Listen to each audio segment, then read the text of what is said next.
ये नियम केवल बैसाख के महीने में होता है, इसको बाकी के महीने में नहीं किया जाता है। इसको बाकी के महीने में नहीं करते, केवल बैसाख। शिव सप्त तीर्थ का जो नियम है वो अपने जीवन में धारण करें। और हम तो कहेंगे, शिव महापुराण की कथा श्रवण करने वाले प्रत्येक बेटा बेटी से, शिव महापुराण की कथा सुनने वाले प्रत्येक शिव भक्त से हम तो कहेंगे कि शरीर में कोई रोग नहीं भी है, संतान की प्राप्ति नहीं भी चाहिए, उच्च शिक्षा के लिए आप कर रहे हैं, अपने जीवन की खुशहाली के लिए कर रहे हैं, तो शिव का सप्त तीर्थ अनुष्ठान अवश्य कर, अवश्य कर, और अपने जीवन को सार्थक कर। धन्य। बैसाख के महीने में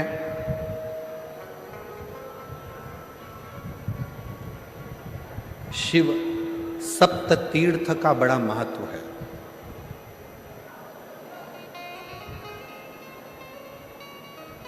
जिस नारी को 30 साल हो गए हों, बच्चे नहीं हों, 35 साल हो गए हों, संतान नहीं हो, 25 साल हो गए, 20 साल हो गए, संतान का सुख ना हो, और डॉक्टर ने कह दिया कि कोई बहुत बड़ी बीमारी किसी व्यक्ति को है, रोग बड़ा, बीमारी बड़ी है, और उस बीमारी का कोई हल, उस रोग का कोई हल नहीं दिख रहा, कोई हल नजर ना आ रहा,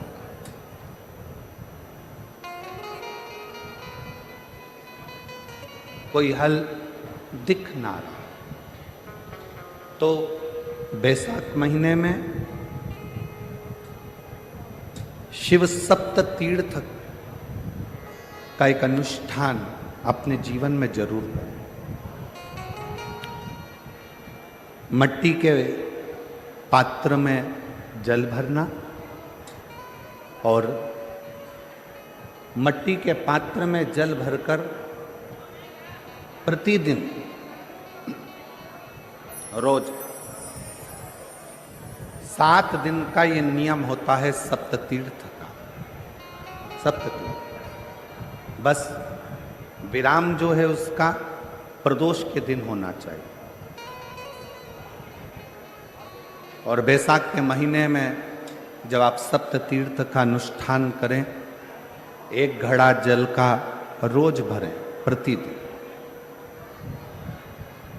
और 1 बेलपत्र, 1 शमी पत्र उस घड़े के नजदीक में कोई पात्र में अवश्य रखें। पात्र को, जो जल का घड़ा है, जल का पात्र है, उसको मट्टी के ही दीप से या कोई श्वेत वस्त्र जिसको मला गया हो, धोया गया हो, साफ हो, उस वस्त्र से ढक दें। एक दिन एक शिवालय में जाएं, शमी पत्र अशोक सुंदरी वाली जगह पर समर्पित करें। अशोक सुंदरी की जगह जानते हो ना आप लोग? अशोक सुंदरी की जगह पर शमी पत्र समर्पित करें। बेलपत्र जहां आप खड़े हैं उधर से डंडी का भाग आपकी ओर हो, और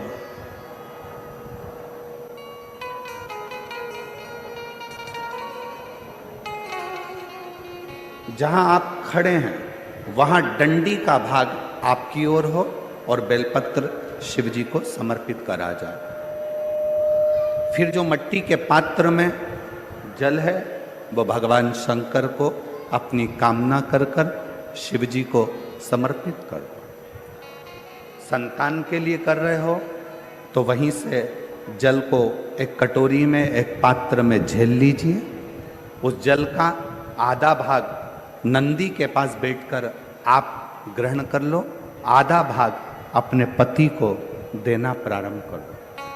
कोई रोग के लिए कर रहे हो, किसी बीमारी के लिए कर रहे हो, तो वो जल आप अपने घर की देहली में प्रवेश करने के पहले अपने मुख में उसको ग्रहण कर लो।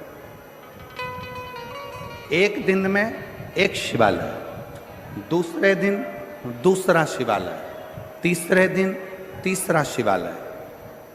अगर अपने नगर में, अपने गांव में, अपने क्षेत्र में 7 शंकर के मंदिर नहीं हो, यदि अपने गांव में, अपने नगर में, अपने क्षेत्र में 7 शंकर के शिवालय नहीं हो, तो मिट्टी का शिवलिंग बनाकर उस पे चढ़ाओ, पर रोज एक शिवालय अलग होना चाहिए। प्रदोष के दिन जब आप इस सप्त तीर्थ का विराम करेंगे, उस समय पर जल, जब प्रदोष काल आए, प्रदोष काल का जब समय हो जल चढ़ाओ सुबेरे, पर प्रदोष काल का जब समय हो उस जल का पान उस प्रदोष काल में कर लेना। प्रदोष को, जो प्रदोष काल में उस जल को शंकर का पंचाक्षर मंत्र नमः शिवाय, षडाक्षर मंत्र ओम नमः शिवाय या श्री शिवाय नमस्तुभ्यम बोलकर प्रदोष काल में उस जल का पान करें। बाबा को प्रार्थना करें, शिव से विनय करें। ये नियम केवल बैसाख के महीने में होता है, इसको बाकी के महीने में नहीं किया जाता है। इसको बाकी के महीने में नहीं करते, केवल बैसाख। अब जरा माताएं बड़ा ध्यान लगाकर सुनिएगा, कथा चूके ना। आपको 10 जगह जाकर सिर नवाने की जरूरत ना पड़े, एक महादेव के चरणों से ही आपका आनंद सुख प्राप्त हो जाए। एक मट्टी का पात्र, और मट्टी का अगर कोई कलश है छोटा सा, उस कलश के ऊपर तांबे का कलश,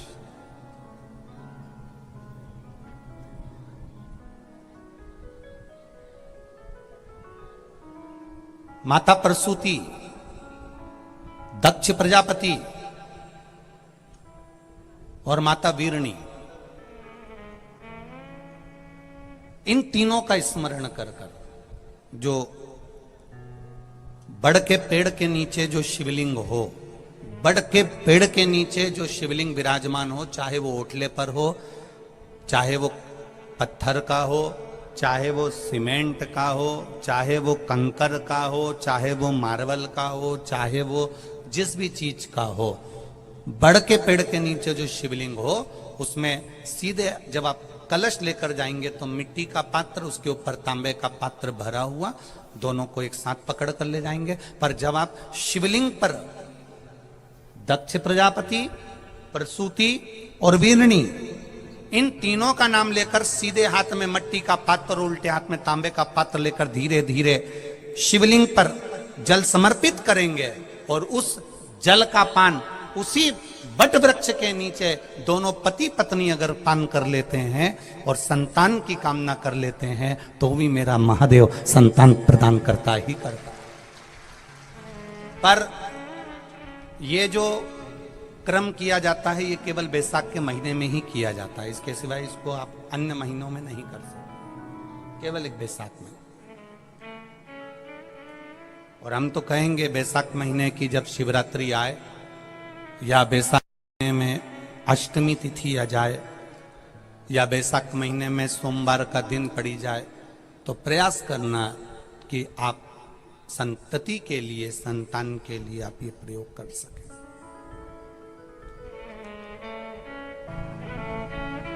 खाली ना जाता कोई दर से तुम्हारे, मैं भी खड़ा हूं नंदनी बाहे पसारे। बाबा आपके चरणारविंद का रस तत्व हमें प्राप्त। प्रसूति शिव महापुराण की कथा जितनी भी माताएं सुन रही हैं, जिनके घर में 30-30 साल तक औलाद भी नहीं हुई हो, 15 साल, 18 साल, 10 साल, 20 साल, अगर संतान का सुख भी नहीं है, तो वे विश्वास कहता है जिसने 7 दिन की प्रसूति शिव महापुराण की कथा 7 दिन की अगर पूरी भले मोबाइल पर सुने, चाहे टीवी पर सुने, चाहे पंडाल में सुने, कामना कर कर झोली पसार कर अगर दिल से सुनेगी तो ये झोली भले 30 साल क्यों ना हो गए हों तो भी वो भरेगा जरूर, ये निश्चित है। बैसाख के महीने में पार्थिव शिवलिंग के निर्माण का, और उसमें एक बात कही गई कि जब संसार का मनुष्य, मृत्यु लोक में रहने वाला मानव, मृत्यु लोक में रहने वाला मनुष्य मिट्टी के शिवलिंग का निर्माण करता है, पार्थिव शिवलिंग का निर्माण करता है, और जिस घर में पार्थिव शिवलिंग का निर्माण होकर उसकी पूजन होती है, घर का सदस्य उस पर अगर एक बूंद जल समर्पित कर देता है तो जितने घर के सदस्य होते हैं उस पार्थिव शिवलिंग के निर्माण को करने वाले होते हैं, पूजन करने वाले होते हैं, उनको 6 महीने तक किसी बड़ी बाधाओं को झेलना नहीं पड़ता, वो दुख अपने आप हट जाएगा। बैसाख का महीना चल रहा है, शंकर के शिवालय में जाओ, शिव के शिवालय में 3 स्थानों का स्पर्श अवश्य जरूर।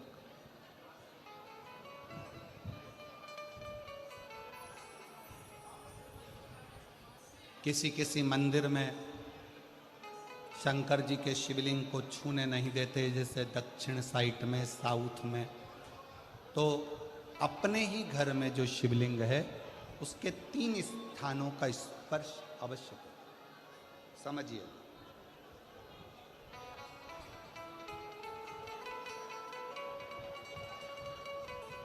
पहला शंकर भगवान के जहां से जल बहता है उस स्थान, ये जलाधारी है, जल बहता है, ये शिवलिंग है, यहाँ से जो पानी नीचे की ओर जाता है उस स्थान का स्पर्श अवश्य करें। दूसरा,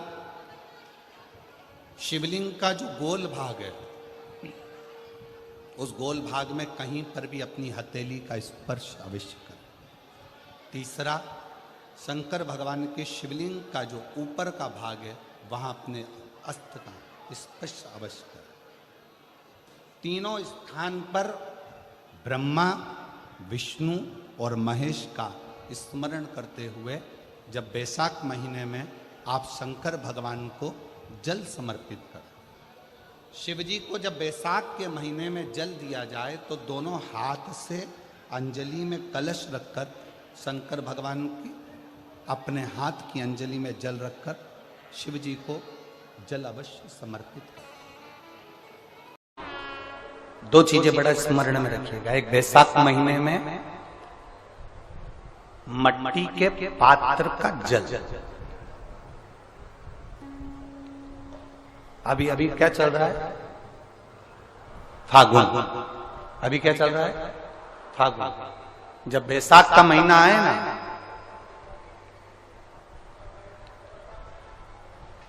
जितने यहां बैठे और जितने आस्था चैनल पर सुन रहे और जितने फेसबुक यूट्यूब पर कथा श्रवण कर रहे हैं, जितने मोबाइलों पर देख रहे हैं, प्रयास करना, बैसाख के महीने में मिट्टी के पात्र में जो रात्रि भर जल रखा हो, मिट्टी के पात्र में, अगर आपके पास में घड़ा हो, हंडा हो, नी हो, तो दिया हो, दीपक हो, कुल्लड़ हो, कोई भी तुम्हारे पास में जो मिट्टी का पात्र उसमें जल भरना, वो जल बैसाख के महीने की किसी भी सोमवार के दिन, किसी भी सोमवार के दिन, बैसाख महीने या किसी प्रदोष के दिन या बैसाख महीने के शिवरात्रि के दिन, वो मिट्टी के पात्र का जल अपने घर के प्रत्येक व्यक्ति का स्पर्श कराकर उस मिट्टी के पात्र के जल को तांबे के पात्र में डाल लीजिए और घर के प्रत्येक व्यक्ति का स्पर्श करा लीजिए और शंकर भगवान पर कुंदकेश्वर महादेव के नाम से समर्पित करिए।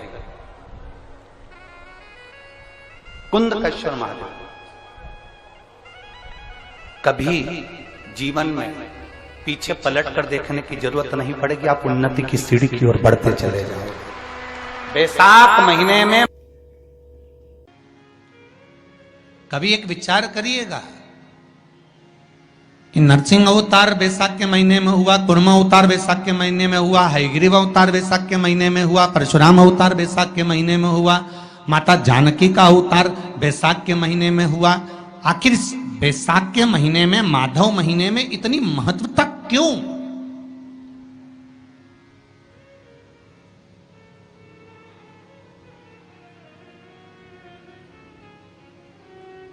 बैसाख के महीने में पड़ने वाली एकादशी, चतुर्थी, प्रदोष, अमावस्या, पूर्णिमा, शिवरात्रि, ये सभी इतनी महत्वपूर्ण क्यों हो जाती है?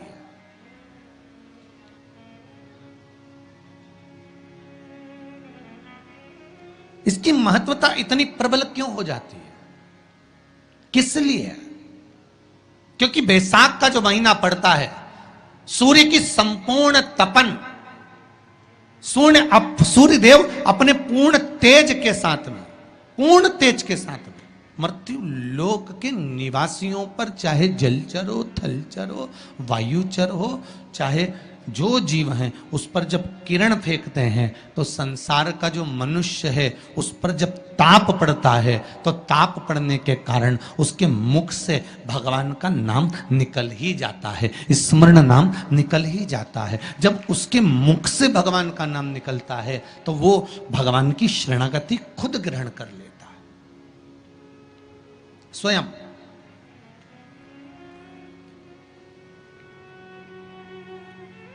शरणागति ग्रहण कर लेना। बैसाख की पोथी पढ़ते हो आप लोग? आप में से अगर कोई पढ़ता हो बैसाख महीने की पोथी, तो उसमें एक वर्णन आता है,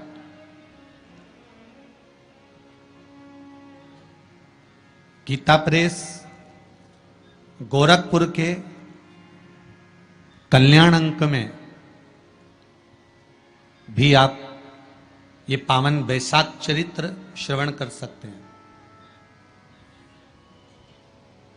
उसमें बैसाख महीने की पोथी में 10वें दिवस की कथा में 10वें अध्याय में एक व्याध और शंख मुनि का चरित्र आता है।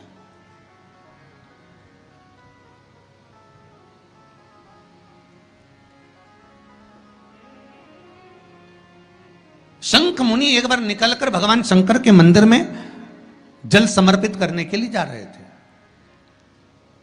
और शिव मंदिर की ओर जाते जाते जाते जाते जाते जाते बीच मार्ग में चलते चलते चलते चलते और वो शंख मुनि जब शिव के मंदिर में पहुंचे, शंकर भगवान के मंदिर में जाकर उन्हें दर्शन किया,